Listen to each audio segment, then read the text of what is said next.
सौर मंडल के सभी नवग्रहों का हमारे जीवन पर प्रभाव देखा जा सकता है।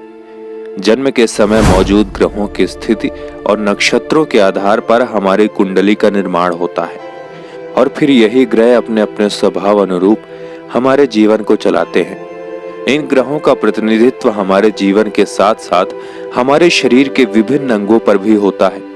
ऋषियों ने भी मस्तक के बीचों बीच भगवान सूर्य का स्थान माना है। ज्योतिष विद्या के अनुसार भी मस्तिष्क पर सूर्य देव का अधिकार होता है। चिंतन और मनन, इन सभी का आधार सूर्य ग्रह को माना गया है। सूर्य ग्रह से 1 अंगुली नीचे चंद्रमा का स्थान माना गया है।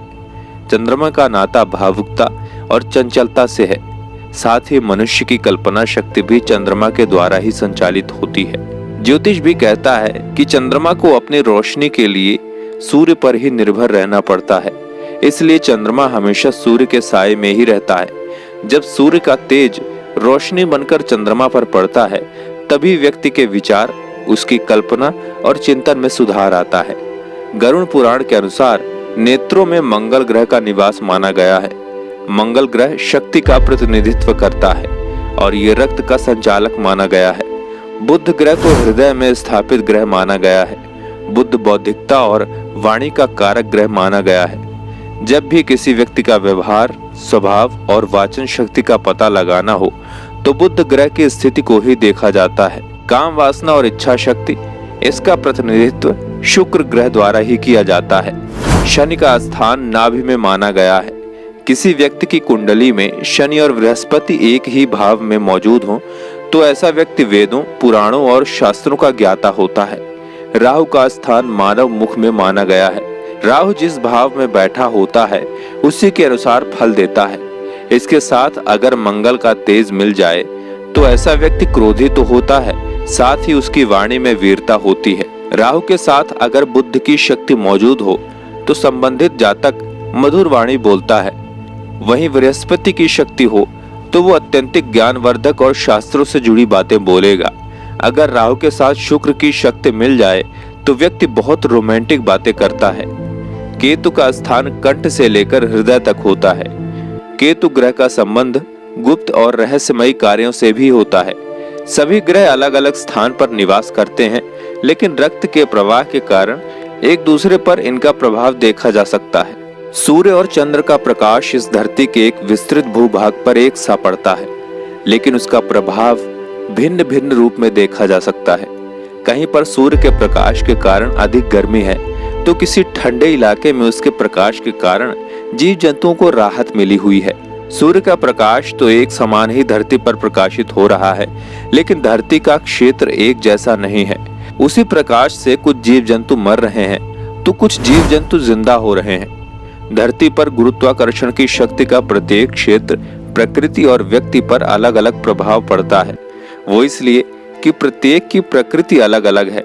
ब्रह्मांड के ग्रह और नक्षत्र और उनकी अति सूक्ष्म हलचल का प्रभाव भी पृथ्वी पर पड़ता है। सूर्य और चंद्र के प्रभाव को तो प्रत्यक्ष रूप से देखा जा सकता है, लेकिन गुरु और शनि का प्रभाव दिखाई नहीं देता है। वैज्ञानिक कहते हैं कि सूर्य के प्रभाव से ऊर्जा और चंद्रमा के प्रभाव से समुद्र में ज्वार भाटा उत्पन्न होता है। चंद्र का प्रभाव जल पर अधिक पड़ता है। चंद्र के प्रभाव से समुद्र में अष्टमी के दिन लघु ज्वार और पूर्णिमा के दिन ज्वार उत्पन्न होता है। मनुष्य के भीतर स्थित जल पर भी चंद्र का प्रभाव स्पष्ट देखा जा सकता है। हमारा मस्तिष्क जल में ही डूबा हुआ है। प्रत्येक व्यक्ति के भीतर जल की स्थिति भिन्न भिन्न होती है। इस भिन्नता के कारण ही उस पर दूसरे से अलग प्रभाव होता है। वैज्ञानिक शोधों से ये पता चला है कि पूर्णमासी के दिन अपराध, आत्महत्या और मानसिक तनाव में बढ़ोतरी हो जाती है।